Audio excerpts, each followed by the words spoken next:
பெற்றோர்களுக்கு பின்னால் அந்த பெற்றோர்களின் அந்தஸ்தில் உள்ளவர்கள் என்று சொல்லி இஸ்லாம் சொன்ன 2-3 உறவு முறைகளை பற்றி இந்த இடத்திலே நான் உங்களுக்கு மத்தியிலே ஞாபகமூட்டலாம் என்று நினைக்கின்றேன்.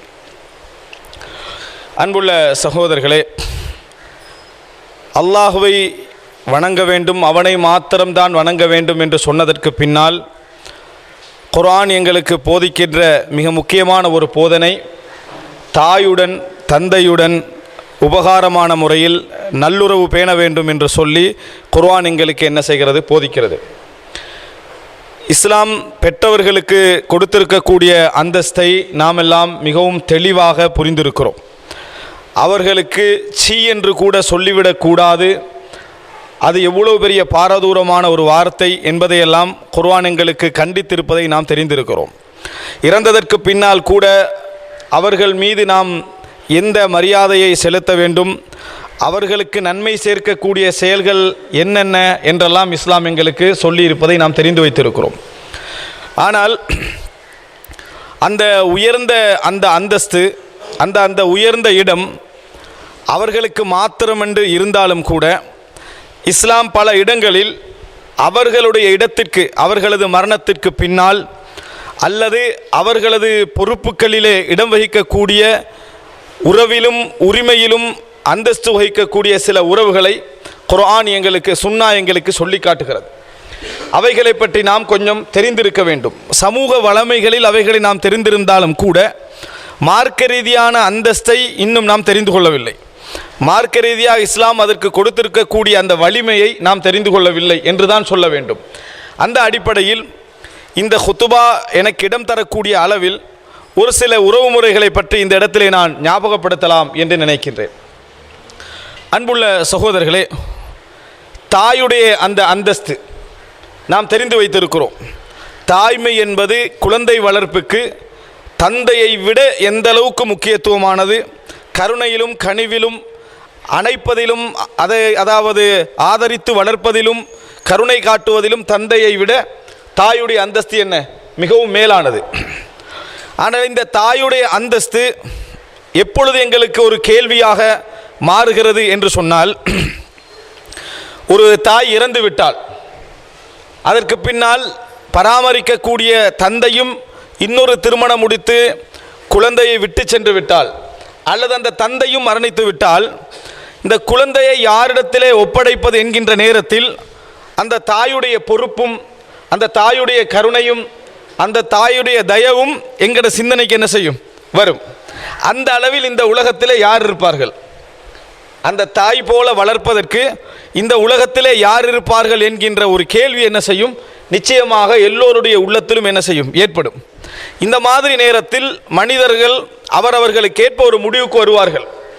அந்த முடிவுகளை எல்லாம் தாண்டி இஸ்லாம் ஒரு வழிகாட்டுதலை எங்களுக்கு சொல்கிறது. அந்த இடத்தில்தான் தாய்க்கு பின்னால் அந்த இடத்திற்கு யார் வருகிறார் என்பதை நாம் தெரிந்து கொள்கிறோம். அதே போன்ற ஒரு தந்தையுடைய மரணம் எங்களை கவனித்து தன் கஷ்டங்களை எல்லாம் உள்ளத்திலே சுமந்து வருகின்ற விமர்சனங்களை எல்லாம் சுமந்து பொறுமையோடு குடும்பத்தை தற்காத்து தனது கண்ணீரையும் கவலையையும் குழந்தைகளுக்கும் மனைவிக்கும் காட்டிக்கொள்ளாமல் அந்த பொறுப்பை தன் மனதிலே சுமந்து கொண்டு எல்லா விமர்சனங்களையும் தாங்கிக் கொண்டு ஒரு தந்தை என்ன செய்கிறார்? ஒரு குடும்பத்தை பராமரிக்கிறார். தந்தை மரணிக்கின்ற பொழுது குழந்தை அனாதையாகிறார். இந்த அனாதையாகின்ற குழந்தையை யார் வளர்ப்பது என்கின்ற ஒரு கேள்வி வருகிற நேரத்தில் அந்த தந்தையுடைய தயவும் கருணையும் அவருடைய கண்டிப்பும் அவரது அந்த அரவணைப்பும் எப்படிப்பட்ட ஒருவரிடத்தில் இருக்க முடியும் என்ற ஒரு பெரிய ஒரு கேள்வி எங்களுக்கு என்ன செய்கிறது? உண்டாகிறது. இந்த இடத்தில் கூட யாரிடத்தில் இந்த குழந்தையை ஒப்படைப்பது என்கின்ற கேள்வியின் காரணமாக நாம் தடுமாறுகிறோம். அந்த தந்தையுடைய தம்பி வளர்ப்பதா அல்லது அண்ணன் வளர்ப்பதா, அனாதை இல்லத்திலே ஒப்படைப்பதா என்கின்ற கேள்விகளால் தடுமாறக்கூடிய ஒரு நிலையை நாம் பார்க்கிறோம். எதன் காரணமாக தடுமாறுகிறோம் என்றால், பொறுப்பை உதாசீனப்படுத்துவதற்கல்ல, யாரிடத்திலாவது ஒப்படைத்து விட்டு நாம் கலைந்து விட வேண்டும் என்பதற்காக அல்ல. நல்ல கவனமுள்ள குடும்பம் என்ன செய்யும் என்றால், இந்த தந்தையுடைய இடத்தில் யார் வருவார், இந்த தாயுடைய இடத்தில் யார் வருவார் என்கின்ற அந்த கேள்வியின் காரணமாக ஏற்படக்கூடிய ஒரு மிக முக்கியமான ஒரு அம்சம் அது.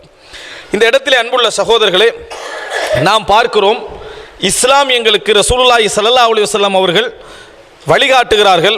முக்கியமான ஒரு சம்பவம், ரசூலுல்லாஹி ஸல்லல்லாஹு அலைஹி வஸல்லம் அவர்கள் மக்காவுக்கு வந்த பொழுது, ஹிஜ்ரத்து சென்ற பின்னால் மக்காவுக்கு வந்த நேரத்திலே ஹம்சா ரதியல்லாஹு அன்ஹு அவர்களுடைய மகள் ரசூலுல்லாஹி ஸல்லல்லாஹு அலைஹி வஸல்லம் அவர்களை தொடர்ந்து வருகிறார்கள். இப்போ ஹம்சா ரதியல்லாஹு அன்ஹு அவர்கள் கொல்லப்பட்டு விட்டார்கள். ஹம்சா ரதியல்லாஹு அன்ஹு அவர்கள் கொல்லப்பட்டு விட்டார்கள். மகளை வளர்க்க வேண்டும், மகளை வளர்க்க வேண்டும். இந்த மகளுக்கு யார் உரிமை, இந்த மகளுக்கு யார் மிகவும் உரிமை படைத்தவர் என்கின்ற அந்த இடத்திற்கு வருகிற நேரத்தில் ரசூலுல்லாஹி ஸல்லல்லாஹு அலைஹி வஸல்லம் அவரிடத்திலே 3 பேர் உரிமை கொண்டாடுகிறார்கள்.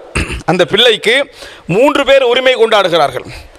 அலி ரலியல்லாஹு அன்ஹு அவர்கள் உரிமை கொண்டாடுகிறார்கள், ஸைத் அவர்கள் உரிமை கொண்டாடுகிறார்கள்.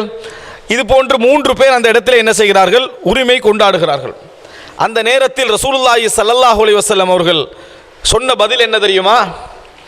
இந்த தாயுடைய, அதாவது இந்த பிள்ளையின் தாயுடைய சகோதரி சல்மாவிடத்தில், அதாவது சல்மாவுடைய சகோதரி அவர்களிடத்தில் உமைஸிடத்தில் தான், என் அஸ்மா பின்த் உமைஸிடத்தில் தான் இவ வளர வேண்டும் என்று சொல்லி ரசூலுல்லாஹி ஸல்லல்லாஹு அலைஹி வஸல்லம் அவர்கள் தீர்ப்பாக சொல்கிறார்கள்.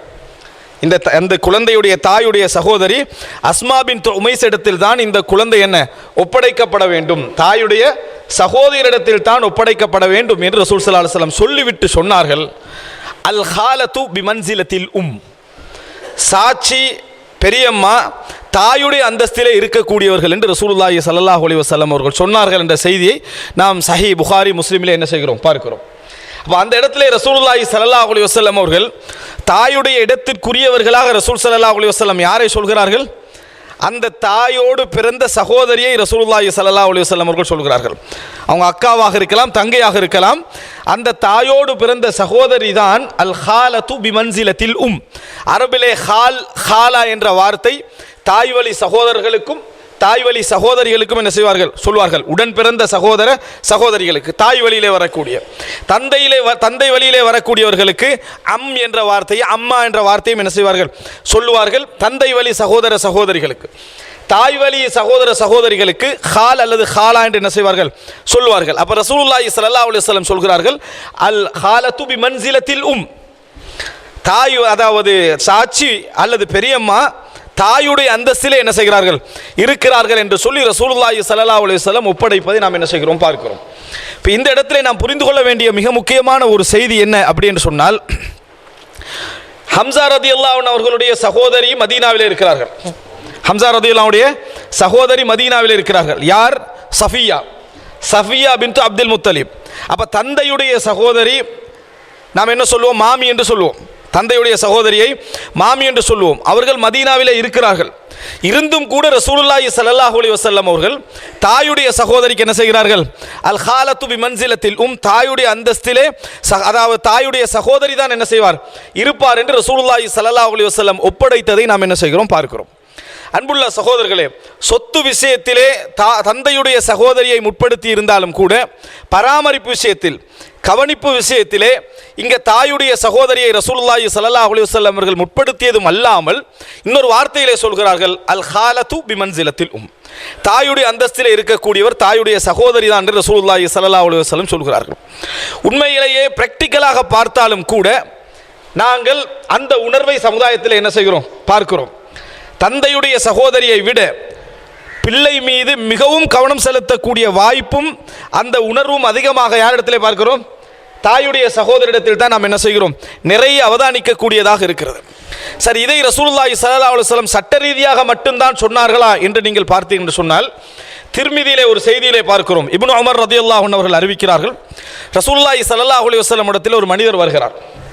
வந்து சொல்கிறார்கள், அல்லாஹ்வின் தூதரே, இன்னி அஹ்தஸ்து தன்பன், அதாவது நான் ஒரு பெரிய ஒரு பாவத்தை செய்து விட்டேன், பெரிய ஒரு பாவத்தை செய்து, இன்னி அஹ்தஸ்து தன்பன் அதீமன், மிகப்பெரிய ஒரு பாவத்தை நான் செய்து விட்டேன். ஃபஹல்லி மின் தௌபா, எனக்கு தௌபா உண்டா, பாவ மன்னிப்புக்கான ஏதாவது வழி உண்டா என்று கேட்கிறார்கள்.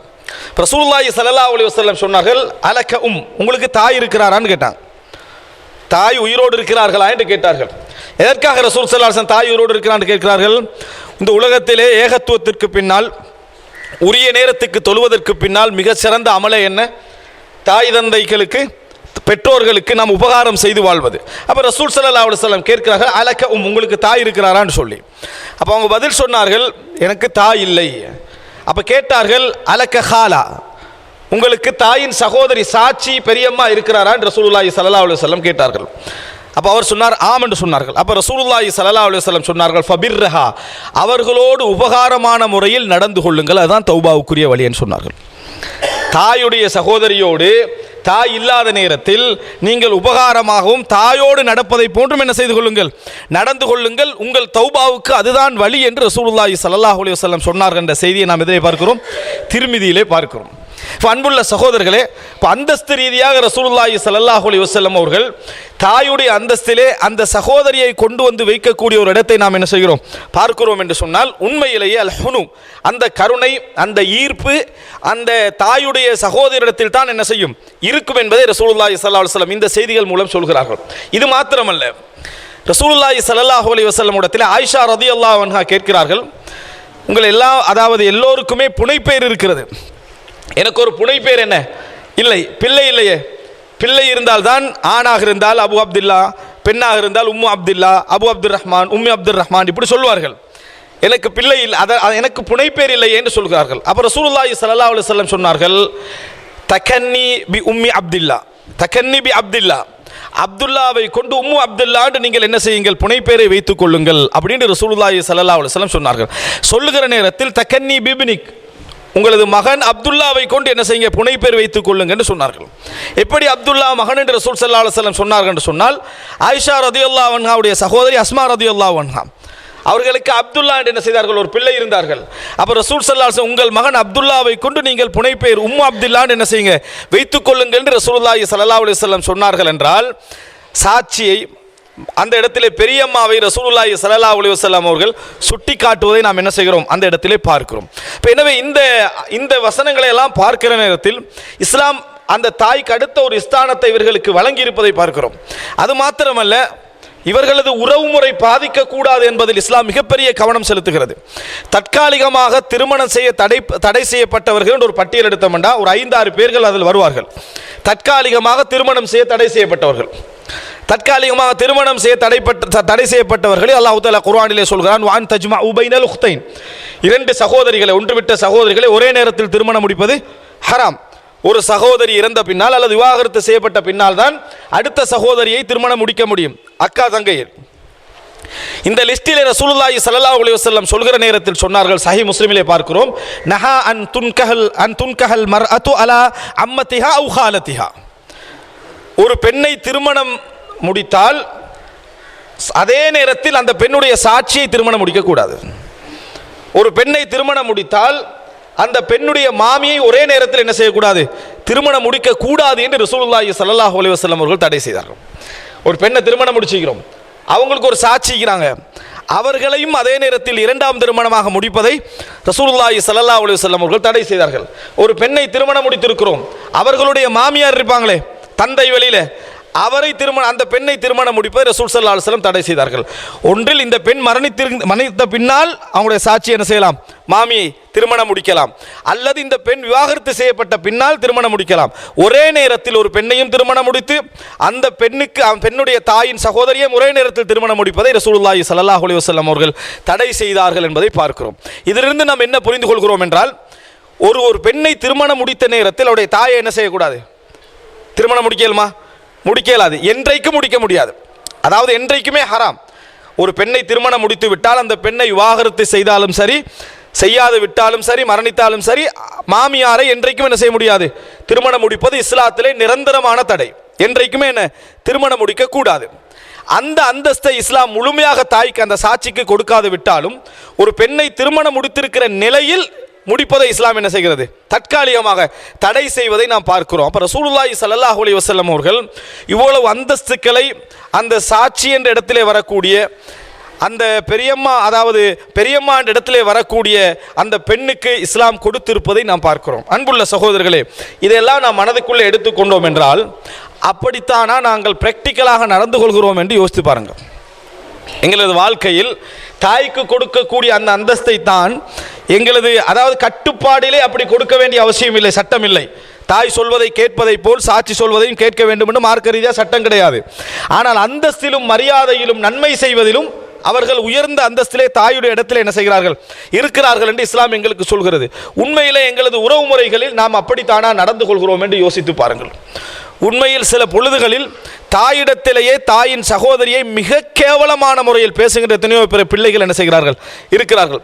சில தாய்மார்களே தன் பிள்ளைகளை சாட்சிமார் மீதும் பெரியம்மாமார் மீதும் மாமிமார் மீதும் வெறுப்பை ஊட்டி வளர்க்கக்கூடிய தாய்மார்கள் என்ன செய்கிறார்கள், இருக்கக்கூடிய ஒரு நிலையை நாம் இந்த சமுதாயத்தில் என்ன செய்கிறோம், பார்க்கிறோம். எல்லோரும் தவறு செய்யக்கூடியவர்கள் தான், எல்லோரும் பிழை செய்யக்கூடியவர்கள் தான். பிழைகளை ஊட்டி வளர்த்தல் என்பது உண்மையிலே குடும்ப உறவுகளை பேணுவதற்கு ஒரு வழிகோலாக என்ன செய்யாது, அமையாது என்பதை புரிந்து கொள்ள வேண்டும். எப்படி நாம் தாயை போய் கவனித்து வருகிறோமோ அதே போன்று சிலருக்கு பல வாய்ப்பு கிடைத்திருக்கும். ஊரிலேயே சாட்சி இருப்பாங்க, ஊரிலேயே மாமி இருப்பாங்க, ஊரிலேயே பெரியம்மா இருப்பாங்க. நன்மை செய்வதை ஒரு மனிதன் வேகப்படுத்த வேண்டும் என்றால் எங்களுக்கு சில நன்மைகள் உள்ளத்துக்கு ஷைத்தான் பாரமாக்கி வைத்திருக்கிறான். ஆனால் சில நன்மைகளை அல்லாஹ் தஆலா இயல்பாக செய்வதற்கான வழியை வைத்திருக்கிறான். நன்மை செய்வது, தர்மங்கள் செய்வது, உபகாரம் செய்வது, நல்ல முறையில் போய் இங்கிதமாக பேசுவது, இதெல்லாம் லேசாக செய்யலாம். இதன் மூலமாக பெரும் பெரும் பாவங்கள் அழிக்கப்படும். நாம் தௌபா செய்யக்கூடிய மிகப்பெரிய பாவங்கள் எல்லாம் இந்த நன்மைகள் மூலம், இந்த உபகாரங்கள் மூலம், அவர்களை உபசரிப்பதன் மூலம் அழிக்கப்படும். ஆனால் அவைகளெல்லாம் நாம் என்ன கவனத்தில் எடுப்பதும் கிடையாது, செய்வதும் கிடையாது என்பதை புரிந்து கொள்ள வேண்டும். அந்த தாயை சந்தோஷப்படுத்துவதற்கான வழிகள் உண்டு. அவர்களது பிள்ளைகளை கவனிப்பது, அந்த சாட்சியையோ அந்த மாமி அந்த பெரியம்மாவை சந்தோஷப்படுத்துகின்ற வழிகளில் உண்டு. அவர்களது பிள்ளைகளுடைய கஷ்டங்களை தீர்ப்பதற்கு பொருளாதாரத்தையோ ஏதோ உடல் ரீதியான உதவிகளுக்கான வாய்ப்பை அல்லாஹ் தந்திருந்தால் அவைகளை செய்ய முயற்சி எடுக்க வேண்டும். காரணம், யாருடைய மனம் இதன் மூலம் குளிரும்? அந்த தாயுடைய, அந்த சாட்சியுடைய, அந்த பெரியம்மாவுடைய, அந்த மாமியுடைய மனம் என்ன செய்யும், குளிரும். குளிர்கிற நேரத்தில் அவர்கள் செய்கின்ற பிரார்த்தனை, ரசூலுல்லாஹி ஸல்லல்லாஹு அலைஹி வஸல்லம் சொல்கிறார்கள், அலக்க ஹாலா, உங்களுக்கு சாட்சி இருக்கிறார், ஃபபிர்ரஹா, அவர்களோடு நன்மையாக நடந்து கொள்ளுங்கள் என்று ரசூல் ஸல்லல்லாஹு அலைஹி வஸல்லம் சொல்றாங்க. அதனால பாவங்கள் அழிக்கப்படும் என்று ரசூலுல்லாஹி ஸல்லல்லாஹு அலைஹி வஸல்லம் சொல்கிறார் என்பதை நாம் என்ன செய்ய வேண்டும், புரிந்து கொள்ள வேண்டும். எனவே அன்புள்ள சகோதரர்களே, இது ஒரு மிக பிரதானமான ஒரு அம்சம், மனதிலே எடுக்க வேண்டும். நாம் சமூக ரீதியாக புரிந்து கொண்டிருக்கக்கூடிய சில உறவுகளுக்கு நாம் நினைப்பதை விட பெரிய அந்தஸ்தை இஸ்லாம் என்ன செய்திருக்கிறது, கொடுத்திருக்கிறது. அதையும் நாம் தெரிந்து கொண்டோம் என்றால் இது ஒரு ஆன்மீக ரீதியாக ஒரு பலம் கொடுக்கப்பட்ட, ஒரு வலிமை கொடுக்கப்பட்ட ஒரு உறவு என்று நாம் தெரிந்து கொண்டோம் என்றால் இன்னும் நன்மை செய்வதற்கும், நமது அதாவது சர்வசாதாரணமாக நாங்கள் நடந்து கொள்வதை விட்டு இஸ்லாம் சொன்ன வழிகாட்டலின் ஊடாக உறவுகளை பேணுவதற்கும் அது பெரிய ஒரு வழிகோலுதல் என்ன செய்யும் என்பதை புரிந்து கொள்ள வேண்டும். அல்லாஹ் ரப்புல் ஆலமீன் இந்த மார்க்கத்தை தெளிவாக தெரிந்து உறவுகளை பேணிய மக்களாக அனைவரையும் ஆக்கியருள் புரிவானாக. இன்னல் ஹம்தலில்லாஹி நஹ்மதுஹு வ நஸ்தஈனுஹு வ நஸ்தக்ஃபிருஹு ونعوذ بالله من شرور أنفسنا ومن سيئات أعمالنا من يهده الله فلا مضل له ومن يضلل فلا هادي له وأشهد أن لا إله إلا الله وحده لا شريك له وأشهد أن محمدا عبده ورسوله أما بعد. அன்புள்ள சகோதரர்களே, உறவுகளிலே தாய் தந்தையுடைய உறவுக்கு பின்னால் அந்த அந்தஸ்தை அடையக்கூடிய உறவுகளில் அடுத்து மிக முக்கியமான ஒரு உறவாக அண்ணன் உறவை இஸ்லாம் எங்களுக்கு பொதுவான அடிப்படைகளினூடாக சொல்வதை நாம் பார்க்கிறோம். குடும்பத்திலே மூத்த சகோதரனாக எந்த சகோதரன் இருக்கிறாரோ தந்தையுடைய அந்தஸ்தில் இஸ்லாமிய சமூகம் பாரம்பரியமாக அவரை வைத்து பார்ப்பதை நாம் என்ன செய்கிறோம், பார்க்கிறோம். தந்தை மரணித்து விட்டால் அல்லது தந்தை அந்த இடத்திலே ஒரு இயலாத ஒரு நிலையை அடைந்து விட்டால் அந்த இடத்திலே பொறுப்புக்கு வருவதும் அந்த பொறுப்புகளை கவனிப்பதும் அந்த குழந்தைகளை அதாவது வளர்த்தெடுப்பதும் ஆளாக்குவதும் என்கின்ற அந்த உருவாக்கத்துக்கு பின்னால் பெரும்பாலான குடும்பங்களில் செல்வாக்கு செலுத்துவது யார்? அண்ணன் என்பதை நாம் பார்க்கிறோம். குறிப்பாக சொல்ல போனால் முஸ்லிம் அல்லாத சமுதாயத்தில் இந்த கலாச்சாரம் அதிகமாக கிடையவே கிடையாது. முஸ்லிம் சமுதாயத்திலே மாத்திரம்தான் இந்த கலாச்சாரத்தை நாம் என்ன செய்கிறோம், பார்க்கிறோம். ஒரு 6-7 தங்கைக்காக 6-7 தம்பிமார்களுக்காக வெளிநாட்டிலேயே தனது முழுமையான வாழ்க்கையும் கழித்த எத்தனையோ சகோதரர்களை நாம் என்ன செய்கிறோம், பார்க்கிறோம். 36 வயது 38 வயது திருமணம் முடிக்கின்ற வயது. சிலர் திருமணமே இல்லாமல் என்ற தங்கை முடித்தால்தான் நான் என்ன செய்வேன், திருமணம் முடிப்பேன் என்று சொல்லக்கூடிய எத்தனையோ அண்ணன்மார்கள். இப்படியான ஒரு சமூக சூழலை முஸ்லிம் சமுதாயத்திலே பார்க்கிறோம். அதோடு முடிந்து விடுகிறதா என்று பார்த்தால் இல்லை. பல அண்ணன்மார்கள் எப்படி என்றால் திருமணமெல்லாம் முடித்து கொடுத்த பின்னால் தந்தையை கவனிக்க வேண்டும், தாயை கவனிக்க வேண்டும், பேரப்பிள்ளைகளை தந்தையுடைய அதாவது தனது அண்ணன் தம்பி பிள்ளைகளை உருவாக்க வேண்டும் என்பதற்காக அதற்கு பின்னாலும் குடும்பத்துக்கு செலவழித்து கொண்டு அவர்களது படிப்புக்கும் மற்ற விஷயங்களுக்கும் செலவழித்து கொண்டு வாழக்கூடிய எத்தனையோ பேரை பார்க்கிறோம். இன்னும் பலர் அதாவது மனைவியுடனான பல போராட்டங்களுக்கு மத்தியில் தன் குடும்பத்தை கவனித்து உருவாக்குவதை நாம் என்ன செய்கிறோம், பார்க்கிறோம். அன்புள்ள சகோதரர்களே, இதெல்லாம் பார்க்கிற நேரத்தில் ஒரு செய்தியை நாம் ஹதீஸ்களிலே பார்க்கிறோம். ஆனால் அது தஈவான செய்தி. ரசூலுல்லாஹி ஸல்லல்லாஹு அலைஹி வஸல்லம் சொன்னதாக அந்த செய்தி வருகிறது. எப்படி என்று சொன்னால், அதாவது அல் அஹுல் கபீர் பி மன்சிலத்தில் வாலித், மூத்த சகோதரர் தந்தையின் அந்தஸ்திலே உள்ளவர் என்று சொன்னதாக ஒரு சில அறிஞர்கள் இதை சஹீஹ் என்று சொன்னாலும் கூட அது பலகீனமான ஹதீஸ். இதை நாம் எப்படி எடுத்துக்கொள்ளலாம் என்று சொன்னால், இந்த செய்தி ரசூல் ஸல்லல்லாஹு அலைஹி வஸல்லம் சொன்னதாக ஆதாரம் கிடையாது. ஆனால் இஸ்லாமிய சமுதாயத்திலே இப்படிப்பட்ட ஒரு அந்தஸ்து வழங்கப்பட்டிருக்கிறது என்பதற்கு இந்த செய்தி என்ன செய்கிறது, ஒரு ஊடகமாக, ஒரு உறுதுணையாக என்ன செய்கிறது இருக்கிறது, சமுதாய கலாச்சார வளமையிலே. அப்போ இது ஒரு சமுதாயத்திலே அந்த இடத்திலே ஒரு அண்ணன் இருக்கிறார் என்பதை நாம் பல கோணங்களில் பல இடங்களிலே புரிந்து கொள்கிறோம். இன்றைய சமுதாயத்திலே சில நேரத்தில் தங்கைக்காக சிலர் திருமணம் முடிக்காமல் தங்கையுடைய வாழ்க்கைக்காக அல்லது குடும்பத்துடைய வாழ்க்கைக்காக உழைத்து கொண்டிருப்பார்கள். சட்ட ரீதியாக பார்க்கிற நேரத்தில் அவருக்கு வயது வந்துவிட்டால் அவர் திருமணம் முடிக்க வேண்டும். சட்ட ரீதியாக சொன்னோம் என்று சொன்னால், யா மஅஷர ஷபாப், இளைஞர்களே, மன் இஸ்ததா மின்குமுல் பாஅத ஃபல்யதஸவ்வஜ், உங்களுக்கு யாருக்கெல்லாம் சக்தி இருக்கிறதோ அவர் திருமணம் முடித்துக் கொள்ளட்டும் என்று ரசூல் ஸல்லல்லாஹு அலைஹி வஸல்லம் சொல்றாங்க. அதே நேரம் பொறுப்பு என்ற ரீதியாக திருமணம் முடிக்காமல் இருத்தல் என்ற பகுதி அவரது ஒழுக்கத்துக்கு பாதிப்பு இல்லாமல் இருக்குமாக இருந்தால் அதையும் மார்க்கம் தடை செய்யவில்லை. இன்னும் சொல்ல போனால் மார்க்கம் வரவேற்றும் இருக்கிறது என்பதை பல இடங்களில் நாம் என்ன செய்ய முடியும், காண முடியும். ரசூலுல்லாஹி ஸல்லல்லாஹு அலைஹி வஸல்லம் எங்களுக்கெல்லாம் தெரிந்த செய்தி. ஜாபிர் பின் அப்துல்லா ரலியல்லாஹு அன்ஹு அவர்கள் ஒரு யுத்தத்தில் இருந்து வேகமாக வீட்டுக்கு திரும்பி போக அனுமதி கேட்கிறார்கள். ரசூலுல்லாஹி ஸல்லல்லாஹு அலைஹி வஸல்லம் இடத்தில் அனுமதி கேட்கிறார்கள் வேகமாக திரும்பி போவதற்கு. அப்போ ரசூல் ஸல்லல்லாஹு அலைஹி வஸல்லம் அவர்கள் அவர் திருமணம் முடித்தீர்களா என்று கேட்கிறார்கள். அவசரப்படுவதை பார்த்து திருமணம் முடிச்சவரா, திருமணம் முடிச்சிட்டீங்களா அப்படின்னு ரசூல் ஸல்லல்லாஹு அலைஹி வஸல்லம் கேட்கிறார். ஆம் என்று சொல்கிறார். அப்போ ரசூலுல்லாஹி ஸல்லல்லாஹு அலைஹி வஸல்லம் கேட்டாங்க, நீங்கள் விதவையை திருமணம் முடித்தீர்களா அல்லது ஒரு கன்னி பெண்ணை திருமணம் முடித்தீர்களா என்று கேட்டார்கள். அப்போ அவர் பதில் சொல்கிறார்கள், ஸய்யிபன், நான் என்ன ஒரு விதவைத்தான் என்ன திருமணம் முடித்தேன் என்று சொல்கிறார்கள். அப்போ ரசூல் ஸல்லல்லாஹு அலைஹி வஸல்லம் கேட்டார்கள், ஹல்லா பிக்ரன், ஒரு இளம் பெண்ணை நீங்களும் விளையாட அவளும் உங்களோடு விளையாடுகின்ற அமைப்பிலான ஒரு இளம் பெண்ணை திருமணம் முடித்திருக்கலாமே அப்படின்னு ரசூலுல்லாஹி ஸல்லல்லாஹு அலைஹி வஸல்லம் சொல்கிறார்கள். அப்போ அசல் என்ன, உன் வாழ்க்கை ஒழுக்கங்கெட்டு போகாமல் இருப்பதற்காக நீ விளையாட்டுத்தனம் உள்ள ஒரு இளம் பெண்ணை திருமணம் முடித்துக் கொள்வதுதான் உன் வாழ்க்கைக்கு அது என்ன செய்யும், பாதுகாப்பாக அமையும் என்பதனால அதை ரசூலுல்லாஹ் சொல்றாங்க. அவர் அதுக்கு திருப்பி என்ன பதில் சொன்னார் தெரியுமா, இன்னலி திஸ் அஹவாத், அல்லாஹ்வின் தூதர் எனக்கு 9 சகோதரிகள். என்ன பதில் சொன்னாரு, எனக்கு 9 சகோதரிகள், நான் அந்த 9 சகோதரிகளையும் கவனிக்க வேண்டிய நிலையில் இருக்கிறேன். எனது தந்தை உங்களோடு உஹது யுத்தத்திலே கொல்லப்பட்டு விட்டார், சில கடன்களையும் விட்டு சென்றிருக்கிறார். இந்த 9 சகோதரிகளையும் நான் தான் என்ன தலைவாரி அதாவது கவனிக்க வேண்டும். அதனால 9ஓடு ஒன்றாக ஒரு 10ஐ இணைத்துக் கொள்வதை நான் விரும்பவில்லை. அப்படின்னா என்ன, 10வது ஒரு இளம் வயது 16, 17 ஒரு பெண்ணை திருமணம் முடிச்சேன் என்று சொன்னால் இந்த பட்டியலில் 10வது அவங்க என்ன செய்வாங்க, இருப்பார்கள் என்று ரசூலுல்லாஹி ஸல்லல்லாஹு அலைஹி வஸல்லம் சொல்றாங்க. ஏண்டா இயல்புல என்ன செய்யும், இளம் வயதிலே உள்ளவர்கள்ட்ட விளையாட்டு தன்மை என்ன செய்யும், அதிகமாக இருக்கும். உண்மையிலே ஒரு திருமணத்துக்கு எது சந்தோஷத்தை சேர்க்கும் என்று சொன்னால் இளம் வயது திருமணம் தான். விளையாட்டு தன்மை தான் இருவருடைய வாழ்க்கையிலும் என்ன செய்யும், சந்தோஷத்தை சேர்க்கும். பொறுப்புணர்ச்சி அதிகமாக இருக்கக்கூடிய குடும்பங்களில் விளையாட்டுத்தன்மை குறைந்திருந்தால் அந்த வாழ்க்கை என்ன செய்யாது, கணவனுக்கு வயசு 30, அவர் பொறுப்புணர்ச்சியில் வளர்ந்து போய்ப்பார். மனைவிக்கு வயது 16, பொறுப்புணர்ச்சியே இல்லாத விளையாட்டு வயது. இவர் எப்பயும் பொறுப்பை பற்றி பேசிக்கின்றிருப்பார். அந்த பெண் எப்பயும் என்ன, அதாவது ஒரு கலை இணையத்தோடு அல்லது என்ன இயல்பான விளையாட்டு தன்மையோடு இருப்பாங்க. ஒத்து போகாது, குடும்பம் என்ன செஞ்சிடும், பிரிஞ்சிடும். ரசூலுல்லாஹி ஸல்லல்லாஹு அலைஹி வஸல்லம் இந்த சப்ஜெக்டை ஆயிஷா ரலியல்லாஹு ஒரு செய்தியில் சொல்கிறாங்க. அது என்ன எதில் சொல்கிறாங்கன்னு சொன்னால், ஒரு பள்ளி வாயிலே சிலர் விளையாடி கொண்டிருக்கிறார்கள், அம்பெறிந்து விளையாடி கொண்டிருக்கிறாங்க. அந்த நேரத்தில் ரசூல் ஸல்லல்லாஹு அலைஹி வஸல்லம் அந்த விளையாட்டை பார்க்குறீங்களான்னு கேட்குறாங்க. ஆயிஷா ரலியல்லாஹு அன்ஹா ஆம் என்று சொல்கிறார்கள். ரசூல் ஸல்லல்லாஹு அலைஹி வஸல்லம் கண்ணத்தோடு என் கண்ணம் வைத்து நான் தோளில் இருந்து என்ன செஞ்சேன், அந்த விளையாட்டை பார்த்து கொண்டிருந்தேன். ரசூல் ஸல்லல்லாஹு அலைஹி வஸல்லம் கொஞ்சம் நேரத்தில் கேட்டாங்க, உங்களுக்கு போதுமான்னு கேட்டாங்க, ஹஸ்புக்குன்னு கேட்டாங்க, போதுமான்னு கேட்டாங்க. ஆயிஷா ரலியல்லாஹு சொன்ன, இல்லை போதாது, இன்னும் பார்க்கணும்னாங்க. ரசூலுல்லாஹ் எவ்வளோ பெரிய பொறுப்பில் இருக்கிறாங்க, என்னை உங்களை விடவெல்லாம் மிகப்பெரிய பொறுப்பில் இருந்து கொண்டிருக்கிறார்கள். விளையாட்டுக்கு கூப்பிட்டதே பெரிய விஷயம், ஆயிஷாலாம் போயிருக்கணும். ஆனால் ஆயிஷாலாம் சொன்ன போதாதுன்றாங்க. மறுபடியும் ரசூலுல்லாஹ் கொஞ்சம் நேரத்துக்கு பிறகு போதுமான்னு கேட்குறாங்க, இல்லை இன்னும் போதாதுன்றாங்க.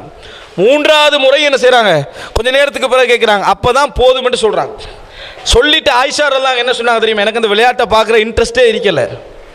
ஆயிஷா ரலியல்லாஹு இதை பிற்காலத்தில் சொல்கிற நேரத்தில் சொல்கிறாங்க, ரசூலுல்லாஹ் அவ்வளோ கேட்குற நேரத்தில் நான் பார்க்கணும் என்று சொல்கிற நேரத்தில் எனக்கு விளையாட்டை பார்க்குற எந்த ஒரு இன்பமும் எனக்கு இருக்கல. என்னை பற்றி அந்தஸ்து ரசூலுல்லாஹ்களுக்கு எவ்வளோ இருக்குன்னு பார்க்கறதுக்கு தான் அப்படி செஞ்சேன். எனக்கு எவ்வளோ அந்தஸ்து என்ன செய்து ரசூலுல்லாஹ்கிட்ட இருக்குது என்பதை பார்ப்பதற்காக நான் அப்படி செய்தேன் அப்படி என்று ஆயிஷா ரலியல்லாஹு சொன்னாங்கன்ற செய்தியை நம்ம பார்க்கிறோம். அப்போ அர்த்தம் என்ன? இப்படி ஒரு வேலையை செஞ்சுட்டு எங்கள் மனைவி இதுக்கு தான் செஞ்சான்னு கேள்விப்பட்டால் நமக்கு எப்படி இருக்கும்? ரசூலுல்லாஹி ஸல்லல்லாஹு அலைஹி வஸல்லம் அவர்கள் இந்த இப்படி நடந்து கொண்டார்கள் என்ற செய்தியை சொல்லிவிட்டு ஆயிஷா ரலியல்லாஹு சொன்னாங்க, நபி அவர்கள் இப்படி நடந்து கொண்டிருக்கிறார்கள் என்றால் இளம் வயது பெண்ணுடைய உணர்வுகளில் நீங்கள் கொஞ்சம் கவனம் எடுங்கள் என்று ரசூலுல்லாஹி ஆயிஷா ரலியல்லாஹு சொல்கிறாங்க. அவருடைய அந்த உணர்வு விஷயத்தில் கவனம் எடுங்க. அதனால தான் ரசூல் ஸல்லல்லாஹு அலைஹி வஸல்லம் அவர்கள் ஜாபிர் ரலியல்லாஹு அன்ஹு அப்படி கேட்டாங்க. ஆனால் அதுக்கு ஜாபிர் ரலியல்லாஹு அன்ஹு சொன்ன பதில், இன்னலி திஸ்ஆ அஹவாத், எனக்கு 9 சகோதரிகள் இருக்கிறார்கள், அவர்களோடு ஒன்றாக வைத்தால் அவங்க 9ஓடு 10 என்ன செஞ்சிருவாங்க, ஆகிவிடுவார்கள். நான் விரும்பியதெல்லாம் இந்த 9 பேரையும் கவனித்துக் கொள்கின்ற அமைப்பில் ஒரு பெண் எனக்கு என்ன தேவை என்பதனால் தான் ஒரு விதவையான ஒரு பெண்ணை நான் என்ன செய்தேன், திருமணம் முடித்தேன் என்று சொல்லி ஜாபிர் ரலியல்லாஹு அன்ஹு சொன்ன பொழுதுதான் ரசூல் ஸல்லல்லாஹு அலைஹி வஸல்லம் சொன்னாங்க, பாரக்கல்லாஹு லக, அல்லாஹ் உங்களுக்கு என்ன செய்யட்டும், பரக்கத்து செய்யட்டும் என்று சொல்லி ரசூலுல்லாஹி ஸல்லல்லாஹு அலைஹி வஸல்லம் அவர்கள் ஒரு சகோதரர் தனது திருமண வாழ்க்கையிலேயே ஒன்றை தியாகம் செய்ததை ரசூலுல்லாஹி ஸல்லல்லாஹு அலைஹி வஸல்லம் அவர்கள் பாரக்கல்லாஹு லக, அல்லாஹ் உங்களுக்கு பரக்கத்து செய்யட்டும் என்று சொன்னார்கள் என்ற செய்தியை பார்க்கிறோம். எனவே திருமணம் முடிப்பதை வலியுறுத்திய இஸ்லாம் தன் சகோதரிகளுக்காக ஒரு திருமணத்தை அமைத்துக் கொள்வதையும் என்ன செய்திருக்கிறது, அங்கீகரிக்கிறது என்பதை பார்க்கிறோம். இந்த விஷயத்தில் இன்னொன்றை புரிந்து கொள்ள வேண்டும். ஒரு மனைவியை திருமணம் முடிச்சுட்டு என் சகோதரிகளாம் பார்க்கறதுக்கு தான் உன்னை நான் திருமணம் முடிச்சேன்னு இடையில சொல்லக்கூடாது. முடிக்கிற நேரத்திலேயே அதை சொல்லிடணும். திருமணம் முடிக்கிறோம், இதுதான் என் பிரச்சனை, இப்படியான சிக்கல் எனக்கு இருக்குது, நீங்கள் விரும்பினா என்ன செய்யலாம், திருமணம் முடிக்கலாம்னு சொல்லணும். முடித்த பின்னால் நான் இந்த நோக்கத்துக்கு தான் திருமணம் முடித்தேன், இல்லைண்டா உன்னையே நான் முடிக்க போகிறேன் இடையில விளக்கம் என்ன செய்யக்கூடாது, சொல்லக்கூடாது. முடிக்கிற நேரத்திலேயே ஆரம்பத்திலேயே என்னென்ன நோக்கங்களுக்காக திருமணம் முடிக்கிற இடத்த மனசில் பூட்டி என்ன செய்யக்கூடாது, வைக்கக்கூடாது. சொல்லித்தான் என்ன செய்ய வேண்டும், திருமணம் முடிக்க வேண்டும் என்பதை புரிந்து கொள்ள வேண்டும். இந்த இடத்துல எங்களுக்குரிய செய்தி என்ன என்று சொன்னால், நபி அவர்கள், அதாவது ஒரு சகோதரர்கள் தங்கள் சகோதரிகளை கவனம் எடுப்பது என்பது சமுதாயத்தில் அன்றிலிருந்து இன்று வரைக்கும் இருந்து ஒரு வளமை. அது அன்றிலிருந்து இன்று வரைக்கும் இருக்கக்கூடிய ஒரு வளமை. மூத்த சகோதரருடைய தவறு, மூத்த சகோதரருடைய கெடுதி, மூத்த சகோதரருடைய நெறிபிறழ்வு ஒரு குடும்பத்தை என்ன செஞ்சிடும், ஆட்டிவிடும் என்பதை சமுதாயத்தில் நாம் என்ன செய்கிறோம், பார்க்கிறோம்.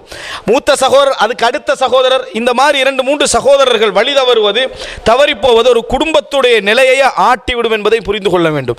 இன்னொரு செய்தியை நாம் பார்க்கிறோம். ரசூலுல்லாஹி ஸல்லல்லாஹு அலைஹி வஸல்லம் அவர்கள், அதாவது இந்த மஅக்கில் இப்னு யஸார் என்ற ஒரு நபித்தோழர் தன் தங்கையை திருமணம் முடித்து கொடுக்கிறார். தனது தங்கையை திருமணம் முடித்து கொடுக்கிறார் ஒருவருக்கு. அவர் ஒரு தலாக் சொல்லிட்டார், ஏதோ ஒரு பிரச்சனையில் அந்த பெண்ணை விவாகரத்து பண்ணிட்டார். விவாகரத்து பண்ணி அந்த விவாகரத்து ஒரு 3 மாத காலம் இத்தா இருப்பாங்களே, முதல் விவாகரத்து முடிஞ்சா, முதல் தலாக்கு முடிஞ்சா, அப்போ அந்த 3 மாத இத்தா முடிகிறதுக்குள்ளே அவர் மீட்டிக்கலாம். மீட்டவும் இல்லை, எல்லாம் முடிஞ்சு மற்றவங்க திருமணம் பேசி வார நேரத்தில் இவர் மறுபடி வராரு, எனக்கே முடிச்சுட்டாங்கன்றார், விவாகரத்து பண்ணினவர்.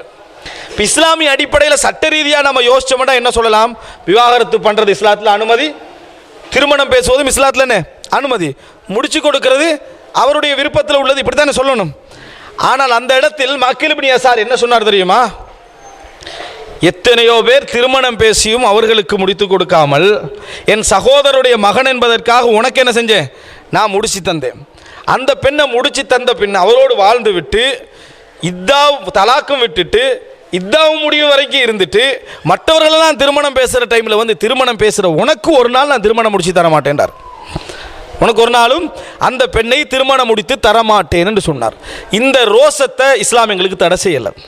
இந்த ரோசத்தை தடை செய்யல். ஒரு அண்ணனுக்கு, ஒரு சகோதரனுக்கு இந்த ரோசம் நிச்சயமாக இருக்கும். இந்த உணர்வு என்பது என்ன செய்யும், இருக்கும். இப்போ இந்த இடத்துல சட்டம் பேசலை, இந்த இடத்துல உணர்வு என்ன செய்யும், பேசும். அந்த உணர்வை இஸ்லாம் என்ன செய்கிறது, திறந்துதான் விட்டிருக்கிறது. ஆனால் இந்த இடத்துல மஅக்கில் இப்னு யஸார் ஒரு பிழை விட்டார். என்ன பிழை விட்டார் என்று சொன்னால், அந்த பெண் போவதற்கு ரெடியாக இருந்தார் திருமணம் முடிக்கிறதுக்கு. அவருடைய தங்கச்சி அவரை மீண்டும் திருமணம் முடித்துக்கொள்ள ஒரு விருப்பத்தில் என்ன செஞ்சாங்க, இருந்தாங்க. அதை தடை செய்த பொழுது அல்லாஹு தஆலா குர்ஆன் வசனம் இறக்கினா, அவர்கள் போக விரும்பினால் நீங்க என்ன செய்யக்கூடாது, தடை செய்யக்கூடாது அப்படி என்று சொல்லி அல்லாஹு தஆலா என்ன செய்தால், அல்லாஹு தஆலா தடை செய்து இந்த மாதிரியான அதாவது வீம்பு பிடிப்பதை தடை செய்து அல்லாஹு தஆலா வசனத்தை இறக்கினான். ஆனால் அந்த சகோதரி விரும்பவில்லை என்றால் இந்த வார்த்தை அல்லாஹு தஆலா என்ன செய்யலை, கண்டிக்கவில்லை என்பதை பார்க்கிறோம். இதுவும் எங்களுக்கு என்ன சொல்கிறது, அன்றைய காலத்திலிருந்து அந்த சகோதரி என்கின்ற அந்த உணர்வு என்பது மிக முக்கியமான இடத்திலே நாம் பார்க்கிறோம். அன்புள்ள சகோதரர்களே, ஒரு குடும்பத்திலே உள்ள ஒரு மூத்த சகோதரர் தந்தையுடைய அந்தஸ்திலே இருக்கிறார் என்பதற்கு பல செய்திகளை நாம் என்ன செய்யலாம், இந்த சமுதாயத்திலே பார்க்கலாம். ஒரு தந்தை மூத்த சகோதரர் மீது செலுத்தக்கூடிய கவனத்தை வேற எந்த பிள்ளை மீதும் செலுத்த முடியாது, சாத்தியமும் இல்லை. காரணம், முதலாவது கிடைக்கக்கூடிய குழந்தை தான் அவர்களுடைய எதிர்பார்ப்பாக என்ன செய்யும் இருக்கும். முதல் குழந்தை எதிர்பார்ப்பாக என்ன செய்யும் இருக்கும். அந்த எதிர்பார்ப்பிலே வளர்க்கப்படக்கூடிய குழந்தைக்கு கொடுக்கப்படக்கூடிய கவனம், எண்ணம், வளர்ப்பு இதெல்லாம் ஒரு மிகப்பெரிய ஆர்வமாக இருக்கும். ஒரு 2வது 3வது பிள்ளை தவறுகிற நேரத்தில் ஏற்படுகின்ற கவலையை விட மூத்த பிள்ளை தவறுகிற நேரத்தில் ஏற்படுகின்ற கவலை இருக்கிறதே மிக பிரதானமான கவலையாக அந்த பெற்றோர்களுக்கு என்ன செய்யும் இருக்கும். ஒரு மூத்த பிள்ளை சரியான வழியில் வருகிற நேரத்தில் அதுக்கு பின்னால எல்லாமே சரிசமமாக ஒரு ட்ரெயின் போல சரியாவதை நாம் இந்த சமுதாயத்தில் என்ன செய்கிறோம், பார்க்கிறோம். தவறுகள் நடக்காமல் இல்லை, ஆனால் மூத்த பிள்ளையுடைய வளர்ப்பும் அந்த வளர்ச்சியும் அந்த கவனம் ஒரு குடும்பத்தில் மிக முக்கியம். எத்தனையோ குடும்பத்திலே ஒரு மூத்த பிள்ளைக்கு தந்தை அந்தஸ்து வழங்கி கவனிப்பதை பார்க்கிறோம். காரணம், அவர் தந்தை போல் அந்த சமுதாயத்திலே நடந்து கொண்டது, அந்த குடும்பத்திலே நடந்து கொண்டது நாம் பார்க்கிறோம். சில சகோதரர்கள் 14-13 வயசு தான் இருக்கும், குடும்பம் கஷ்டத்தில் இருக்கும், படிப்பெல்லாம் விட்டுட்டு உழைக்க போவான். எதுக்காக வேண்டி? தந்தை கஷ்டப்படுறாரு, அதனால் எனக்கு பார்க்க முடியாது என்று சொல்லி 13-14 வயசில் உழைக்க போன எத்தனையோ பிள்ளைகள் என்ன செய்கிறார்கள், இருக்கிறார்கள். உழைச்சி குடும்பத்தை எல்லாம் வளர்த்து 24-25 வயசாகிற நேரத்தில் ஒரு குழந்தை பிறக்கும் தந்தைக்கு. இந்த தம்பிக்கு இந்த அண்ணனை பற்றி எந்த செய்தியும் தெரியாது. இந்த அண்ணன் குடும்பத்துக்கு பட்ட கஷ்டமெல்லாம் என்ன எதுவுமே தெரியாமல் இருக்கும். அதுக்கு பின்னால் அண்ணன் வெளியே போய் வேற தனி குடும்பமாக இருந்து வாழ ஆரம்பிச்சிருவான். இந்த வளர்ந்த தம்பிக்கு கடைசி, அதாவது 25 வயசு, இவனுக்கு 25 வயசாக்குள்ள ஒரு தம்பி பிறக்கிறானே, அவனுக்கு எந்த விதமான விளக்கம் என்ன செய்யாது, இருக்காது. இவனுக்கு இந்த அண்ணனை பற்றிய தெளிவும் அவனை பற்றிய கஷ்டங்களும் ஊட்டப்படவில்லை என்றால் அண்ணனுக்கு எந்த ஒரு மரியாதையும் செய்யாத பிள்ளைகளாக எத்தனையோ பேர் அப்படி குடும்பத்திலே உருவாகி இருப்பதை பார்க்கிறோம். காரணம், அவன் அந்த குடும்பத்திலே பட்ட கஷ்டம் தெரியாது. இவன் வளர்ந்து போய் இவன் நல்லா சம்பாதிக்க ஆரம்பித்து அண்ணன் கவனித்ததை விட குடும்பத்தை நல்லா கவனிப்பான். ஆனாலும் அண்ணன் கவனித்த நேரமும் இவன் கவனித்த நேரமும் ஒன்றல்ல என்பதை என்ன செய்ய வேண்டும், புரிந்து கொள்ள வேண்டும். அண்ணன் போட்ட விதை இவனை உருவாக்கி இருக்கும், அண்ணன் போட்ட விதை இவனை உருவாக்கி இருக்கும். உருவாக்கிய பின்னால் அத்திவாரத்திற்கு மேலே உருவாகின்றவர்கள் இருக்கிறார்களே, எப்படியும் என்ன செய்யலாம், உருவாகி விட்டு போகலாம். எனவே அவர்களுக்கு சொல்லி வளர்க்க வேண்டும். ரசூலுல்லாஹி ஸல்லல்லாஹு அலைஹி வஸல்லம் சொன்னார்கள், மல்லம் யர்ஹம் ஸகீரனா வலம் யுக்கிர் கபீரனா ஃபலைஸ மின்னா. யார் எங்கள் சிறியவருக்கு இரக்கம் காட்டவில்லையோ, பெரியவர்களுக்கு மரியாதை செய்யவில்லையோ, அவர் எங்களை சார்ந்தவர் அல்ல என்பதை புரிந்து கொள்ள வேண்டும். நபி அவர்களிடத்திலே ஒரு குற்றம் வழக்கு வருகிறது. ஒருவர் மீது கொலை செய்ததாக குற்றஞ்சாட்டப்படுகிறது. கொலை செய்ததாக குற்றஞ்சாட்டப்பட்டவர் பேச ஆரம்பிக்கிறார், குற்றஞ்சாட்டியவர் பேச ஆரம்பிக்கிறார். அவர் சிறியவர். ரசூலுல்லாஹி ஸல்லல்லாஹு அலைஹி வஸல்லம் சொன்னார்கள், கப்பீர் என்னாங்க. யார் மீது குற்றஞ்சாட்டப்பட்டிருக்கிறதோ அவர் பெரியவராக இருந்ததனால பெரியவர் பேசட்டும் என்று ரசூலுல்லாஹி ஸல்லல்லாஹு அலைஹி வஸல்லம் சொன்னார்கள். அப்போ ரசூல் ஸல்லல்லாஹு அலைஹி வஸல்லம் அவர்கள் அங்கே முற்படுத்தி பேசுவது எதை குறிக்கிறது? பெரியவருக்கென ஒரு மரியாதை இந்த இஸ்லாம் கொடுக்கிறது, அவர்களுக்கென ஒரு பொறுப்புணர்ச்சி இருப்பதை நாம் பார்க்கிறோம். அதே நேரத்தில் இந்த மாதிரியான பொறுப்புள்ள குடும்பத்திலே திருமணம் முடிக்கக்கூடியவர்கள் இருக்கிறார்களே, அவர்கள் ஒரு கவனமாக இருக்க வேண்டும். சிலர் என்ன செய்யறேன்டா, வசதியானவங்க நல்லா வாழ்கிறாங்க, பொருளாதாரம் இருக்குது அப்படின்னு திருமணம் முடிச்சிடுறது. திருமணம் முடிச்சுட்டு என்ன செஞ்சிடுறேன்னு சொன்னால் அந்த கேபிளை கலட்டிட்டு போக பார்க்குறது. விளங்கிட்டா? அவனுக்குரிய ஒரு தொடர்பு எதில் இருக்கும், அந்த குடும்பத்தோடு இருக்கும். அந்த அதாவது ஒரு ஃபோனை வாங்கினா அதுக்குரிய செட் இருக்கிற மாதிரி தான் அந்த குடும்பமே. அதை அரவாசை கலட்டிட்டு போகணும்னு நினச்சா எப்படி இருக்கும்? அப்படி எத்தனையோ பேர் என்ன செய்வாங்கன்னா, குடும்பத்தில் தந்தையுடைய அந்தஸ்தில் இருக்கக்கூடிய அந்த அண்ணனை திருமணத்தின் காரணமாக அந்த குடும்பத்தை விட்டு என்ன செய்வாங்க, பிரிக்க நினைப்பாங்க. இது அண்ணனுக்கு மட்டுமல்ல, 2வது நிலையில் இருக்கிறவருக்கு ஏற்படலாம், ஒரு தம்பிக்கு ஏற்படலாம். பிரிச்சுட்டு போக நினைப்பாங்க. இந்த குடும்பத்தில் இருந்த செலவு என்ன அதிகம், பொறுப்பு அதிகம் என்று நினைப்பார்கள். அப்படிப்பட்டவர்களுக்கு அவர்கள் திருமணம் முடிக்க முந்தையே நாம் எப்படியான குடும்பத்தில் திருமணம் முடிக்கிறோம் என்று ஒரு பார்வை அவர்கள் செலுத்த வேண்டும். நாங்கள் இந்த குடும்பம் நமக்கு சரி வருமா? ஏன்னா குஃபு இஸ்லாத்தில் பார்க்கலாம். குஃபு பார்க்கலாம்னா என்ன, எனக்கு இது ஈக்குவல் ஆகுமா, சரியாக வருமா இந்த லைஃப் என்று பார்க்கலாம். இந்த குடும்பத்தில் நம்ம திருமணம் முடித்தோம்னா அவங்களுக்கு ஏற்கனவே ஒரு 5 சகோதரிகள் இருக்கிறாங்க, இந்தவர் தான் எல்லாத்துக்கும் பொறுப்பு. அப்படின்னா இந்த 5 சகோதரியை கவனிப்பதோடு சேர்த்து தான் என்ன செய்வார், கவனிப்பார். நானும் தொங்கு நீனும் தொங்குன்ற நிலை ஏற்படலாம் என்று இவர்கள் முடிக்காமல் இருக்க வேண்டும். ஆனால் பேசாமல் அமைதியாக எல்லாத்தையும் பார்த்துட்டு என்ன மைனியை தாய் மாதிரி பார்ப்பேன்னு சொல்லி கல்யாணம் முடிச்சுக்கிறது. முடித்த பின்னால் வயரை கட் பண்ணுறது நடக்குதா இல்லையா சமுதாயங்களில்? அப்படிப்பட்ட பெண்கள் அல்லது அப்படிப்பட்ட குடும்பத்திலே உள்ளவர்கள் என்ன செய்ய வேண்டும்னா, திருமணம் முடிக்கிற நேரத்தில் இதை என்ன செய்ய வேண்டும், யோசிக்க வேண்டும். ஏன்னா மார்க்கத்தில் உங்களுக்கு தடை இல்லை, யாரையும் நீங்கள் எப்படிப்பட்ட இடத்துல முடிக்கலாம் என்று தீர்மானிப்பதற்கு தடை கிடையாது. ஆனால் இந்த மாதிரி ஒரு நிலை வந்தால், இப்போ உதாரணமாக ஜாபிர் ரலியல்லாஹு முடித்த திருமணம், அவர் சொல்றாரு இன்னலி திஸ் அகவாத், எனக்கு 9 சகோதரிகள் என்று. முடிக்கிற நேரத்தில் ஓகே சகோதரியை தாய் மாதிரி பார்க்குறேன்னு முடிச்சுட்டு 9 சகோதரிகளை பிரிச்சு விட்டா எப்படி இருக்கும்?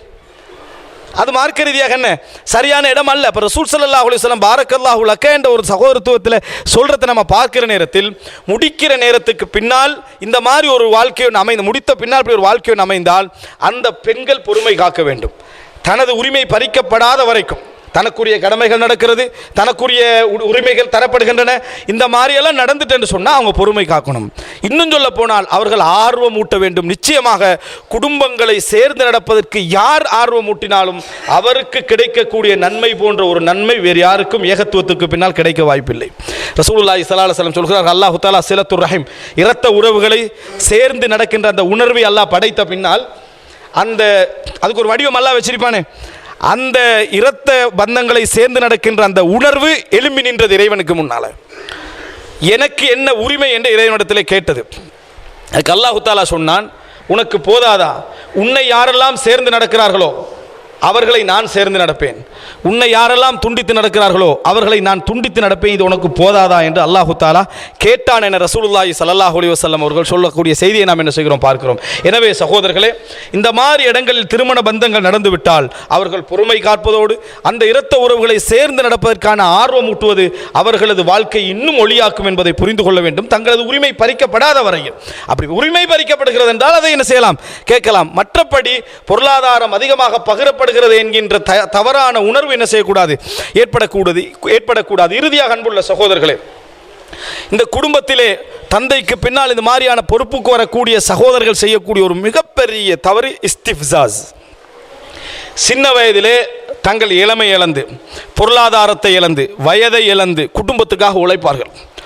உழைன்னு உழைச்சி எல்லா பிள்ளைகளையும் தம்பிமார்களையும் படிக்க வச்சு, எல்லா தங்கைமார்களையும் படிக்க வச்சு, எல்லாருக்கும் திருமணம் முடித்து கொடுத்து அப்படி பெரிய ஒரு ஆளாக என்ன செஞ்சிருவாங்க, உருவாக்கி ஒவ்வொருத்தருக்கும் வீடு கட்டி கொடுத்து அதை செஞ்சு இதை செஞ்சு ஒவ்வொரு இடத்துக்கு போயிடுவாங்க, செட்டில் ஆகிடுவார்.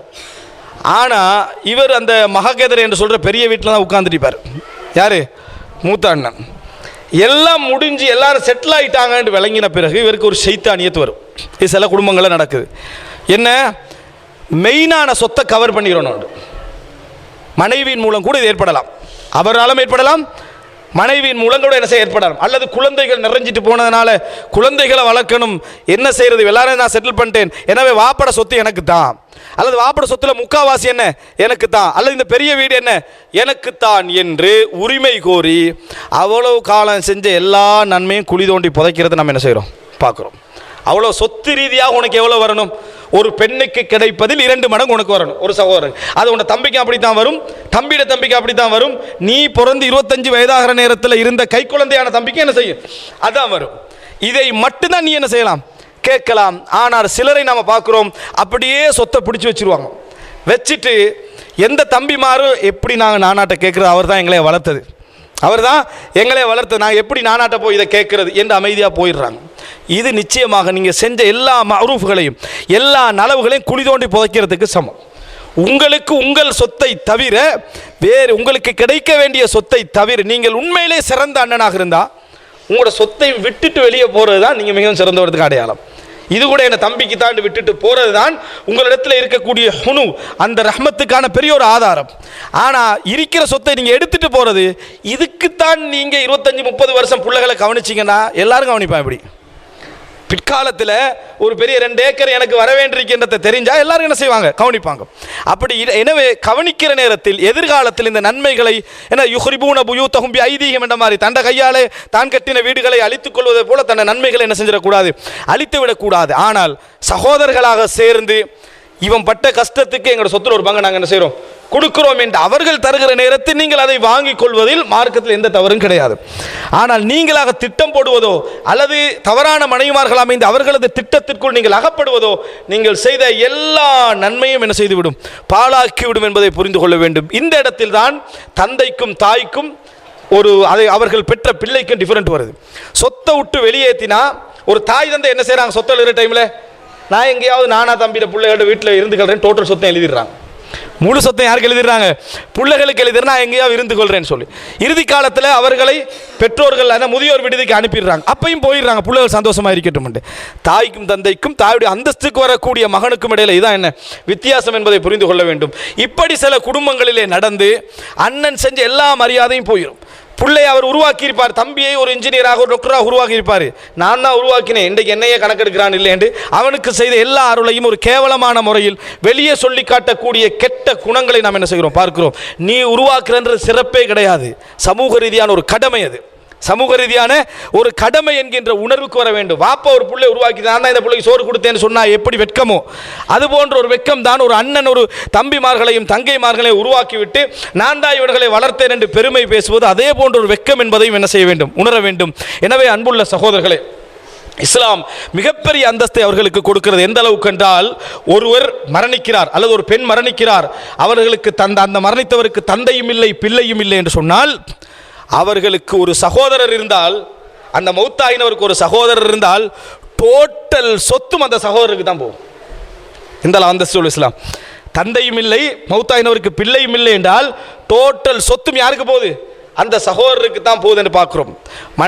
மனைவி இருந்து மனைவிக்குரிய பங்கை எடுத்துவிட்டு என்கிற முழு சொத்தும் யாருக்கு, சகோதரருக்கு போகக்கூடிய நிலை பார்க்கிறோம். சகோதரி இருந்தால் முழு சொத்தில் அரைவாசி அந்த சகோதரிக்கு என்ன செய்யும், இந்த நிலையில் போகும் என்பதை பார்க்கிறோம். எனவே அன்புள்ள சகோதரர்களே, இயன்றளவு உறவு முறைகளை பற்றி நாம் அதாவது பொதுவாக படிப்பதோடு சேர்த்து குறிப்பாக இஸ்லாம் தங்கைக்கு என்ன சொல்லி இருக்கிறது, அண்ணனுக்கு என்ன சொல்லி இருக்கிறது, சாட்சி பெரியம்மா என்கின்ற அடிப்படையில் என்ன சொல்லி இருக்கிறது, எங்கெங்கே அவர்கள் முற்படுத்தப்பட வேண்டும் என்ற செய்திகளையும் சேர்த்து நாம் தெரிந்து கொள்கிற நேரத்தில் இன்னும் உறவுகளை சேர்ந்து நடப்பதற்கான அறிவு எங்களுக்கு என்ன செய்யும், கிடைக்கும். அதே நேரத்தில் நாம் விடுகின்ற தவறுகளுடைய அந்த இடங்களுடைய நுணுக்கங்களும் நமக்கு என்ன செய்யும், கிடைக்கும்.